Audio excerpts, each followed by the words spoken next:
안녕하십니까. 신의균의 쿠팡TV 심층 분석입니다. 자, 여러분들 설날 잘 보내셨습니까? 자, 오늘은 오랜만에 국제정치 이야기 좀 하겠습니다. 굉장히 중요한 영역이죠. 바로 중국 이야기인데, 최근 여러 매체에서 중국군의 이상 동향이 흘러나오고 중국에서 쿠데타 일어날 수도 있다, 이런 주장들이 계속해서 흘러나오고 있습니다. 그래서 이게 도대체 뭐냐 해서 저희들이 조사를 해봤는데요. 자, 중국군 최고위층에 이상 징후가 있다, 중국 쿠데타 위기 있다 라는 제목으로 여러분들과 말씀을 좀 나눠보도록 하겠습니다. 굉장히 흥미롭고 중요한 내용입니다. 쿠팡TV 구독, 알림, 좋아요 눌러주십시오. 자, 전례를 찾기 힘든 정치적 대혼란에 빠진 한국과 대만입니다. 중공의 그림자가 짙게 드리워져 있죠. 우리 대한민국은 이렇게 탄핵 전국에 들어가서 대통령을 탄핵하고 그 대통령의 권한대행을 또 탄핵하고 정말 나라가 뒤집어지고 있죠.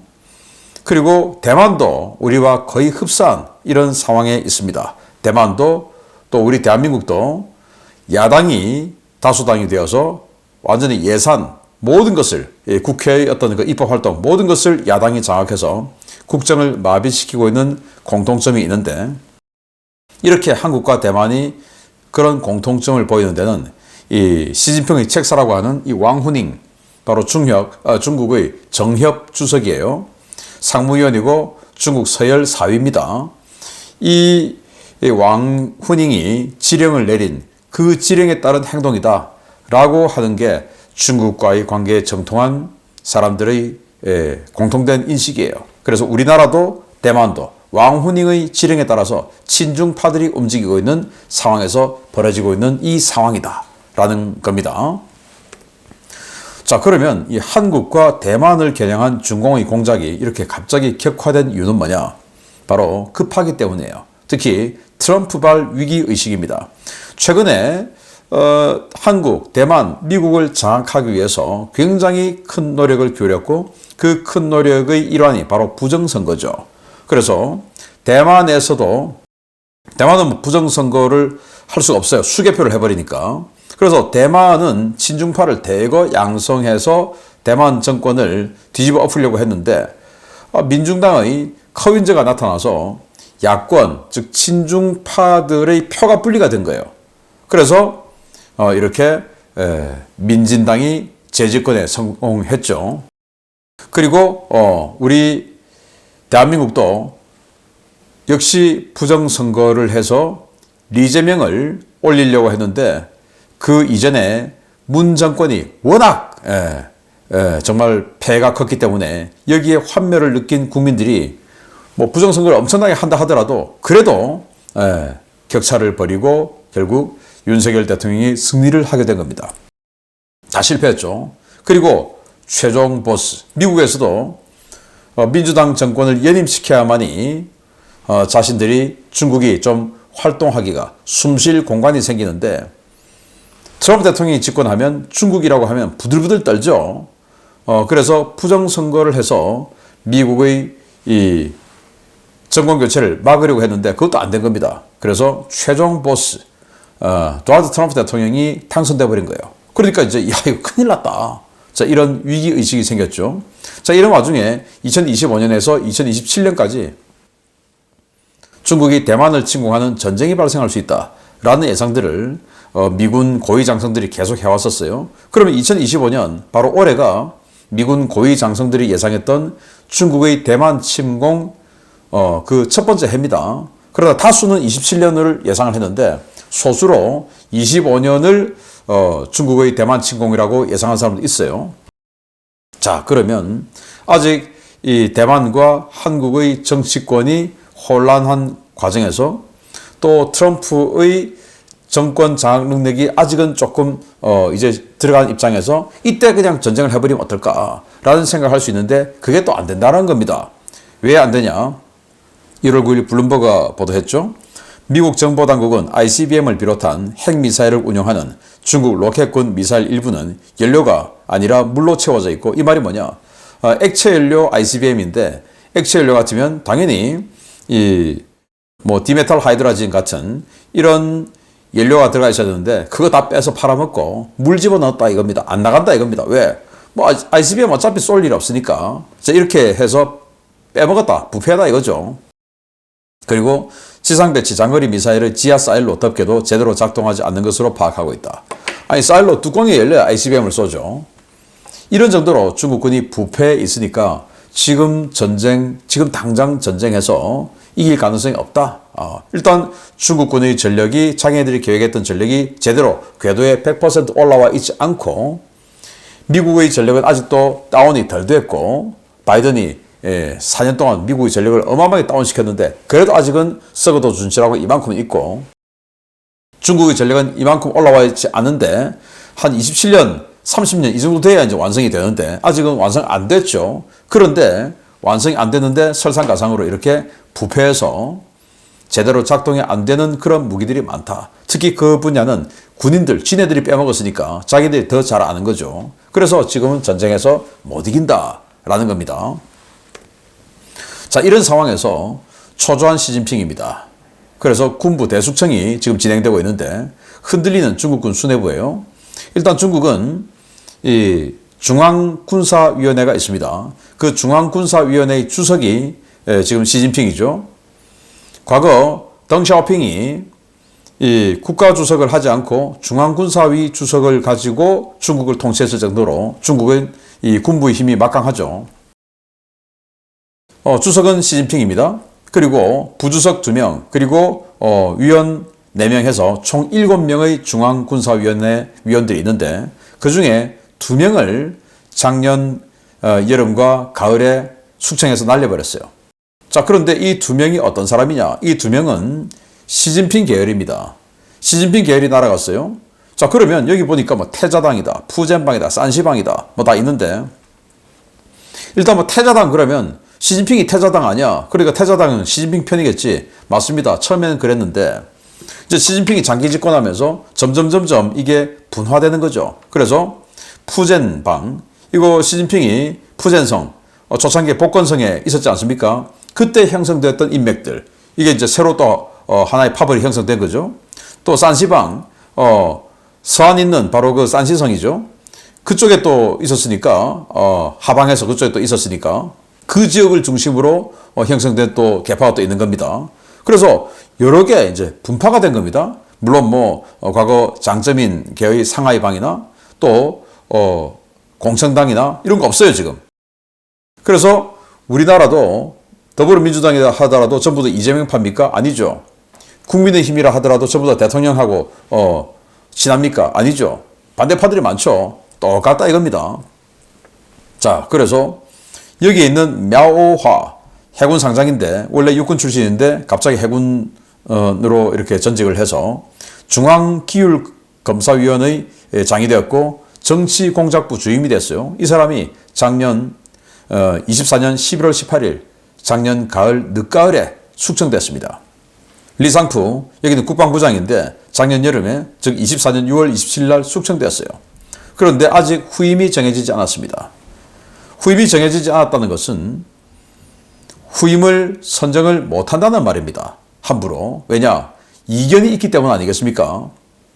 이런 상황이다라는 거예요. 자, 그러면 여기에서 시진핑이 군사위원회 주석인데 시진핑은 군 출신이 아니죠. 그러니까 군 출신, 즉 군인들은 여기에 6명이 있는데 그 중에 2명이 숙청됐어요. 그 2명 다 시진핑 계열입니다. 그럼 나머지 4명이 있는데 이 나머지 4명들이 좀 수상하다. 그 중에서 여기 부주석인 장유샤. 이 사람이 시진핑하고 지금 각을 세우고 있다라는 설이 파다합니다.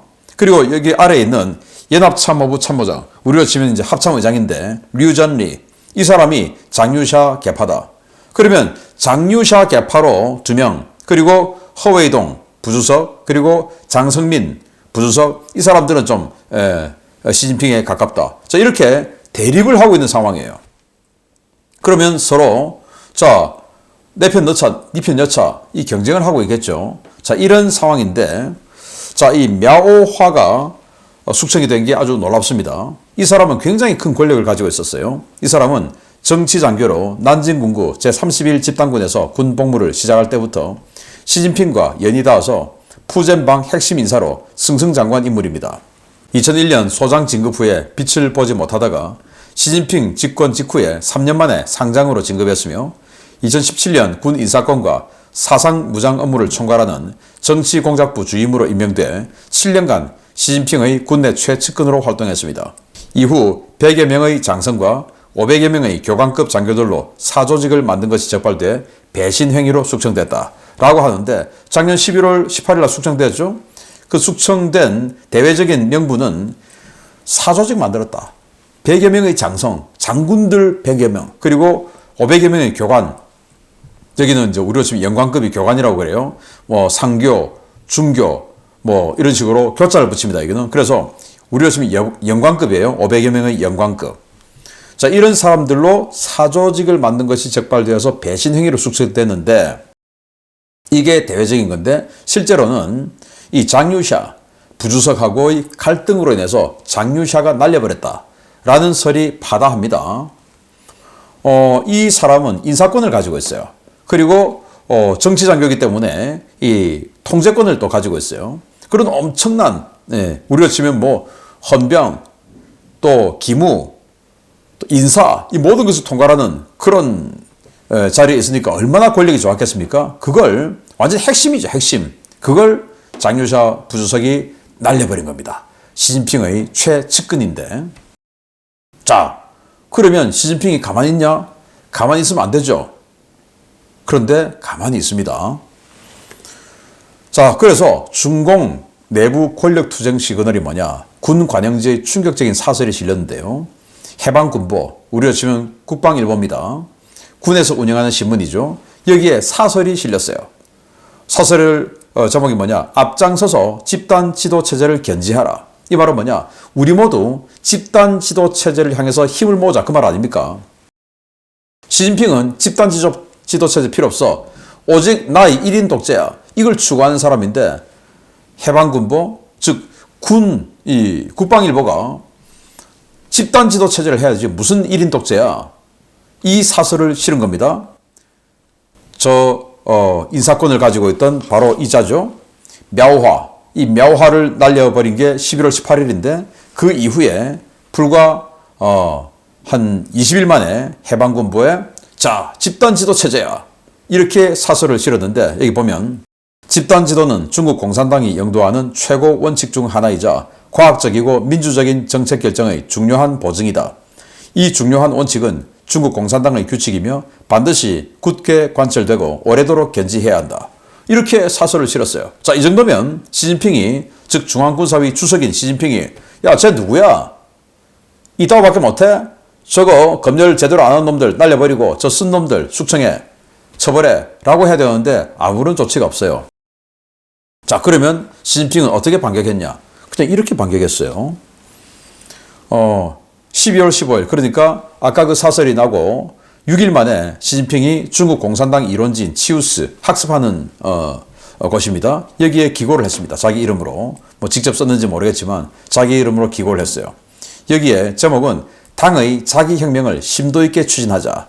뭐 그래서 결론은 뭐냐면은 이 당 중앙을 이제 받들자. 자기한테 1인 독재 하자. 이 말인데 그러면서 세부적으로 뭐라고 적혀 있냐? 우리의 상황과 사명, 외부 환경이 변하고 당원들 자신도 변함에 따라 당 내에서 필연적으로 다양한 모순과 문제가 발생할 것이라는 것을 알아야 한다. 우리는 칼날을 내부로 돌리는 용기로 각종 부정적인 것들을 신속히 제거해 당이 항상 활기차고 왕성한 활력을 유지하도록 해야 한다. 그것이 당의 자기혁명 추진 배경이다. 라고 이야기를 했는데 당 중앙 중심으로 뭉쳐야 한다. 즉 내 중심으로 시진핑 중심으로 뭉쳐야 한다. 라고 직접 쓰면서 우리는 칼날을 내부로 돌리는 용기로 각종 부정적인 것들을 신속하게 제거하자. 그 말은 숙청 막 바로바로 해버리자. 마치 마오쩌둥이 홍위병들 동원하듯이 이런 야 홍위병들 나는 뭐 없어 그런 거 하고 지금 선동을 한 건데 아무도 선동당하지 않고 가만히 있습니다. 희한하죠. 우리는 시진핑이 절대 권력을 갖고 있지 않나? 라고 다들 생각했는데 이렇게 지금 좀 이상한, 공중에 좀 붕 뜬, 이런 상황인 겁니다. 자, 그러면서 또 이상한 게 있어요.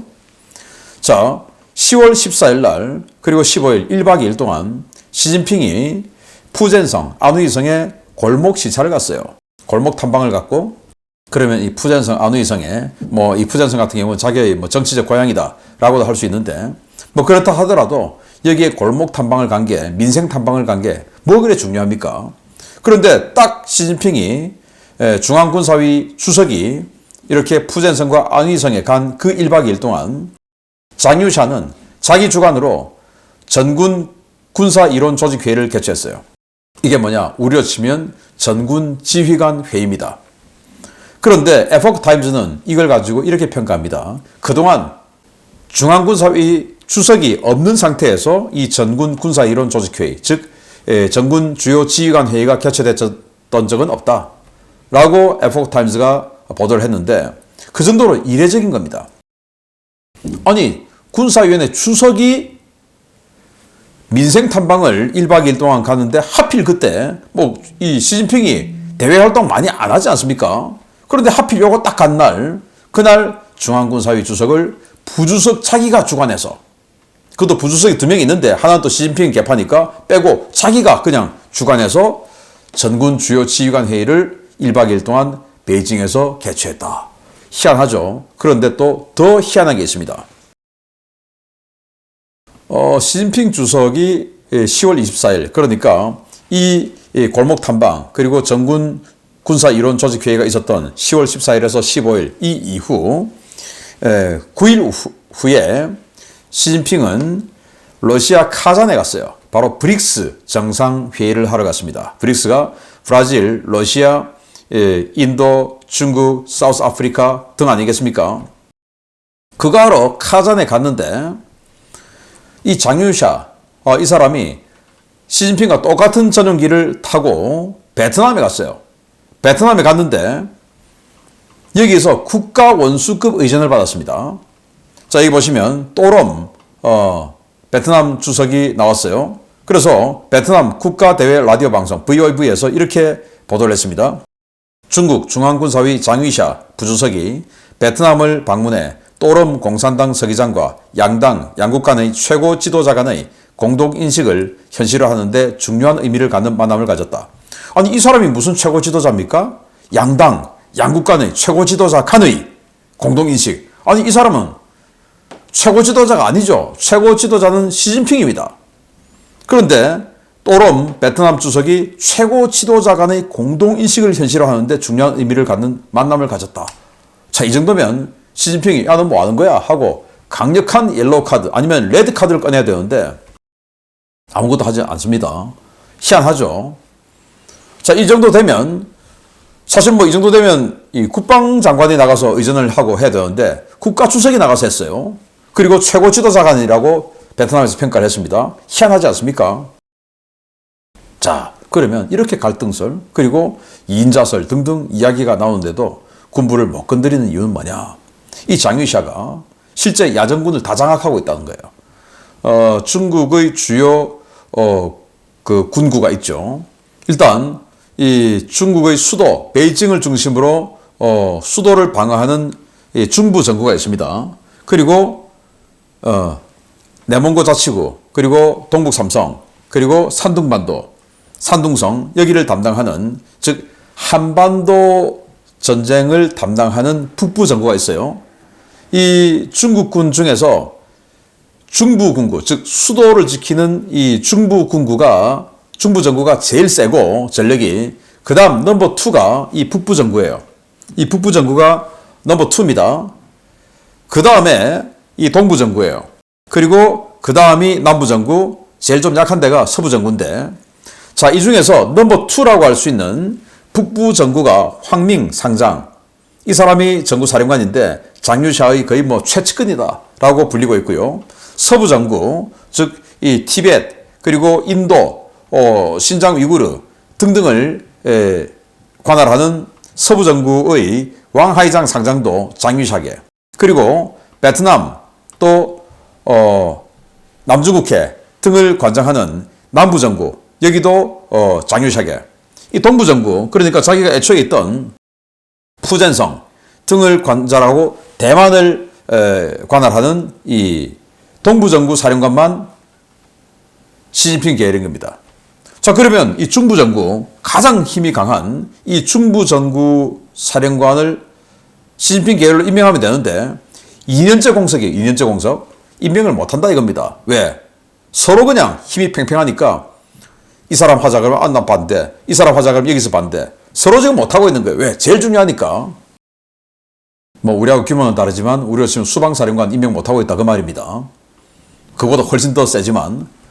네, 이런 상황이다 보니까 중부정부를 제외하고 4개 나머지 이 과거 뭐 청나라나 명나라로 치면 지역에 있는 군벌들이죠. 그 4개 군벌 중에서 3개가 장유샤계다 보니까 이게 혹시 내전이 붙으면 시진핑계가 상대가 안 되는 거예요. 그중에 가장 강력한 북부정부가 또 특히나 장유샤계다 보니까 상대가 안 되는 거예요.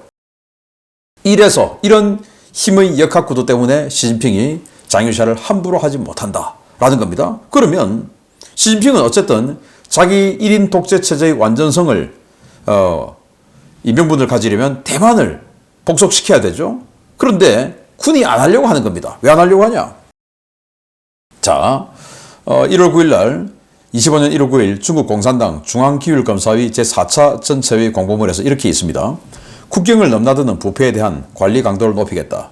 이를 위해 국경 간의 부패 방지법 초안을 곧 발표할 것이다. 이건 뭐냐? 국경을 넘나드는 부패, 즉 해외로 돈 빼돌리는 놈들 다 찾아내겠다 이 말 아닙니까?